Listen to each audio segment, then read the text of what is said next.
Welcome, friends, to another Wolff Responds. I want to talk to you about the war or the peace, or the war becoming a peace, or the peace becoming a war, depending on which side of the bed Mr. Trump gets out of on any particular day.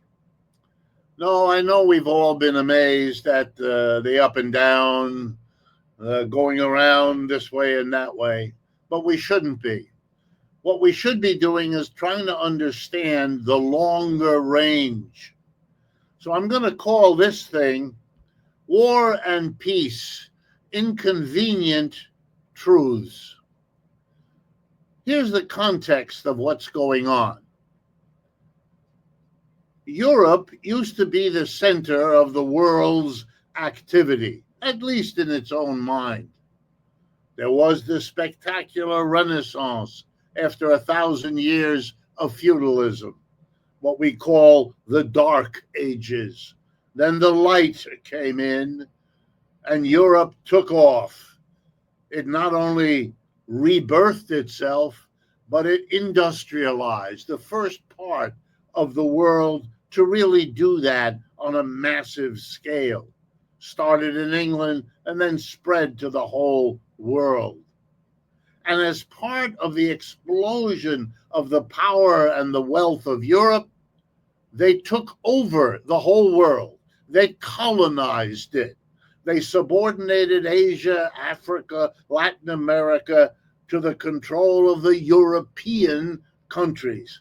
Little countries like Britain or Belgium or France or Germany took over whole continents in the rest of the world, or at least they did so in their own mind. But the last 150 years, the ones of our time, have been characterized by an enormous backlash, an enormous refusal to continue the colonial organization of our planet and to replace it with anti-colonialism. One by one, starting with the United States itself, broke away from the old empires, refusing to continue to be subordinated, junior, very junior partners. That's what we've been doing for the last century and a half, ending colonialism, one country after another, until there are almost no colonies left. Now we can begin to see how this is the context for Mr. Herky Jerky President, War and Peace, one right after the other. One of the only places today where colonialism is alive, where it is growing and trying very hard to spread rather than shrinking and disappearing, is Israel. Israel is a paradigm case of settler colonialism. A bunch of people from Europe decide to settle in an area that isn't in Europe, the way people settled the United States or South Africa or New Zealand or Australia, and I could go on. Settler colonialism is what it is. And that's what Israel is. So right off the bat, Israel is an attempt to do something against the overwhelming direction of human history for the last century and a half, which is to end colonialism, to give these parts of the world back to the people who were subordinated by the Europeans. And in Israel, that would be the Palestinians. Israel, however, doesn't want that. No surprise there. Israel wants to stay. Israel wants to grow. And Israel, therefore, proceeded to do two crucial things in its history, neither of which it had to do, but it chose to do so. Not everybody agreed, but it was what the majority seemed to want. Number one, decide that to protect itself, its best option was to go military, terrorize the countries around, bomb, kill the Palestinians when they got in the way, the Lebanese if they did, and so on.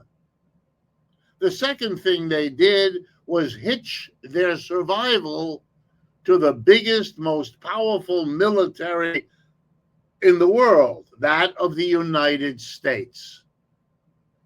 So that's what we have. We have a project to enhance settler colonialism against the flow of history, and to do so with an emphasis on military activity backed up by the United States.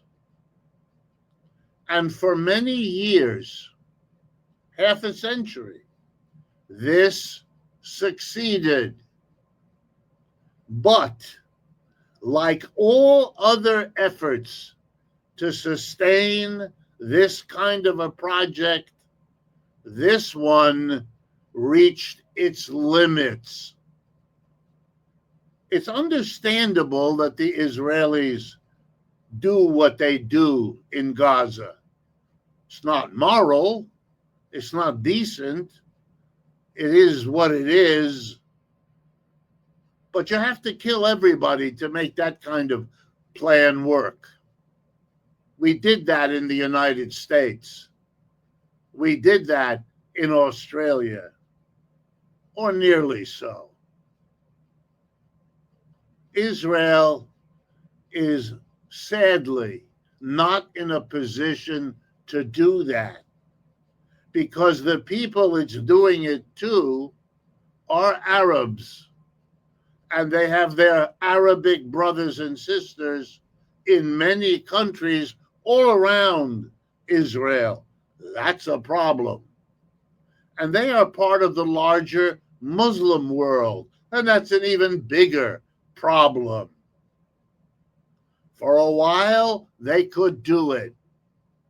For a while, they had the Arab countries so afraid of the military might of Israel, and by implication, the risk of angering the patron state of the United States, that they could not summon neither the military strength nor the unity of the Arab community or the Muslim community to do what had to be done to end settler colonialism. They didn't do it. They couldn't do it. Oh, they tried here and there, but they were defeated. And the Israelis began to get an outsized view of their own capacity.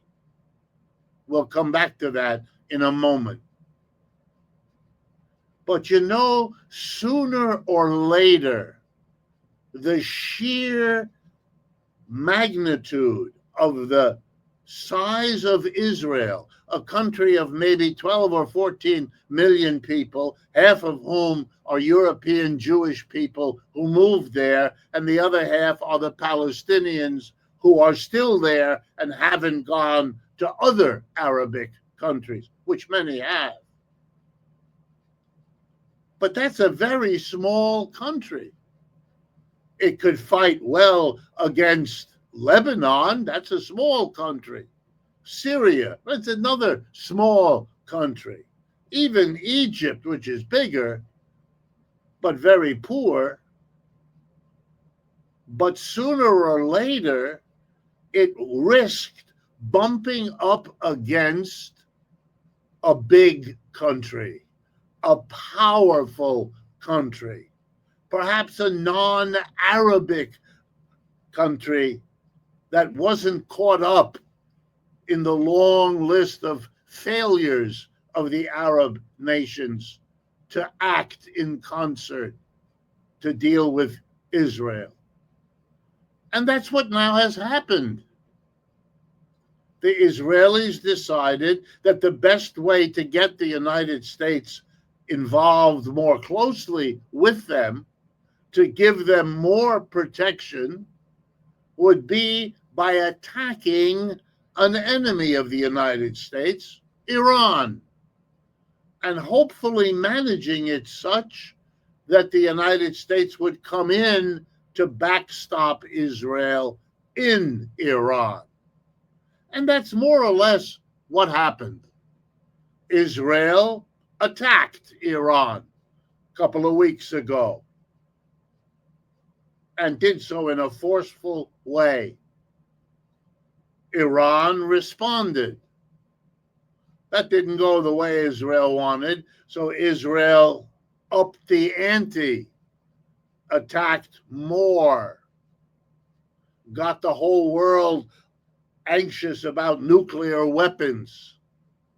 And so we had the decision by Mr. Trump to support the Israelis by dropping bombs on the 3 nuclear areas inside Iran that they knew of. But history isn't turned around by any such a thing.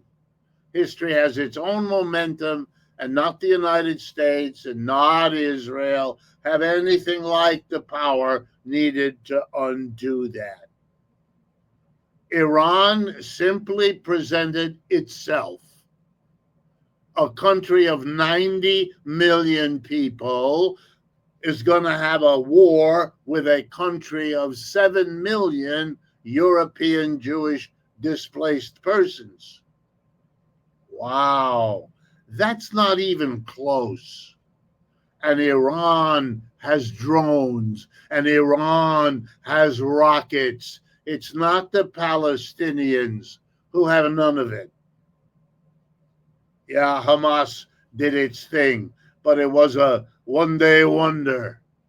Very limited, very small, and the Israelis have killed 50 Palestinians for every Israeli that was killed back in October of 2023. When is vengeance enough?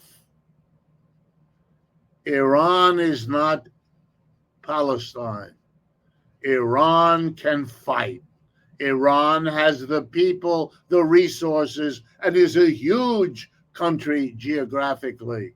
It can hide, and it has. It can put away its nuclear where you can't find them, which it did. That's why that bombing could not achieve what it set out to do. According to the International Atomic Energy Administration, the refined, enriched uranium had been moved out of Iran in all likelihood before the airplanes ever got there. And the great Israeli defense, the Iron Dome, well, let's see. Tel Aviv is burning. The Israelis could not block the Iranians from doing large damage.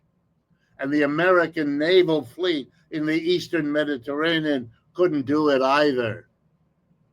If you take a longer look at a war of attrition, you know, the kind of war we see in Ukraine, it's going to be Iran be the likely winner of that, whatever a victory might look like. And any sober estimate that isn't overwhelmed by patriotic excitement, where you substitute the wish for the reality, knows what I've just said. Yes, Mr. Trump has to try now, having failed in the military effort, which they could see in the very day or two. They better backpedal and get out of there, because they are, as they are in the Ukraine, on a losing side. Even more than the Ukraine, this is history teaching us what it means when you have centuries of anti-colonialism on your side. Iran has all of that. And what that means today, and no one should forget it, is that Iran has Russia, and Iran has China, and Iran has the BRICS. And are you going to take them all on? Not only will that mean that Mr. Trump can kiss the Nobel Peace Prize goodbye, it means that if you don't sit down and work something out with the people you declare to be your enemy, you are going to either destroy the whole world or lose a long, bloody battle.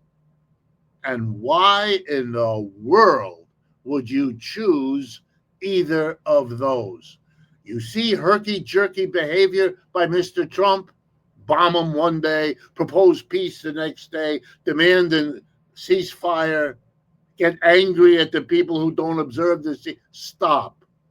This is the herky-jerky symptom of people trying to go against history and discovering that they cannot do it. Sit down, Mr. Trump. Work it out with Mr. Putin and Xi Jinping and the other major players in the world. Stop imagining you can hold back the process of a historical transformation that you ought to hark back to as the noble beginning of the United States, rather than dishonoring by changing sides to hold back in the rest of the world what those American colonists did in 1776. If interventions like this strike you as useful, please share this video with others, friends, neighbors, co-workers. And of course, you know that they cost money. And if you can contribute, we are a voice for peace, for a peaceful resolution of differences, not a war that kills and maims and embitters for decades. People who have to learn sooner or later to live together. Join us. It's worth it. Thank you.